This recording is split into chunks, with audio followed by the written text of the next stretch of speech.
പല മാർസിലോ മെഡിസിറ്റിയും ഹോമിയോപ്പതി ഡോക്ടർമാരുടെ സംഘടനയായ ഇൻസ്റ്റിറ്റ്യൂഷൻ ഓഫ് ഹോമിയോപ്പതി കേരളയും സീറോ മലബാർ യൂത്ത് മൂവ്മെന്റും സംയുക്തമായി ചേർപ്പങ്കലിൽ സമഗ്രം സൗജന്യ multi speciality homoeopathy medical camp സംഘടിപ്പിച്ചു. ചേർപ്പങ്കൽ ഹയർ സെക്കൻഡറി സ്കൂളിൽ നടന്ന camp Pala municipal chairperson Diya Binu ഉദ്ഘാടനം ചെയ്തു.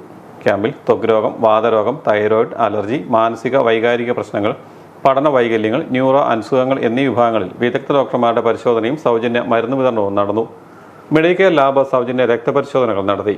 കുറിച്ചി ആതുരാശ്രമ മെഡിക്കൽസും വാക്സിൻ ഹോമിയോപ്പതിയും മരുന്നുകൾ സൗജന്യമായി നൽകി. സമ്മേളനത്തിൽ ഡോക്ടർ ഷാൻസി റജി സ്വാഗതം ആശംസിച്ചു. Marsleeva managing director father Mathew Thekkel അധ്യക്ഷനായിരുന്നു. മാർസിലോ ഫൊറോന ചർച്ച് വികാരി ഫാദർ ജോസ് വള്ളംപുരയിടത്തിൽ, സോന മാത്യു, ഫാദർ മാത്യു തിരുതിപ്പള്ളിൽ, ക്യാമ്പ് സംസ്ഥാന കോർഡിനേറ്റർ ഡോക്ടർ വിമൽ ശർമ്മ എന്നിവർ സംസാരിച്ചു. IHK ജില്ലാ സെക്രട്ടറി ഡോക്ടർ ജ്യോതിഷ് TK, ജില്ലാ കോർഡിനേറ്റർ ഡോക്ടർ ലിബിൻ ജോബ് എന്നിവർ സന്നിഹിതരായിരുന്നു.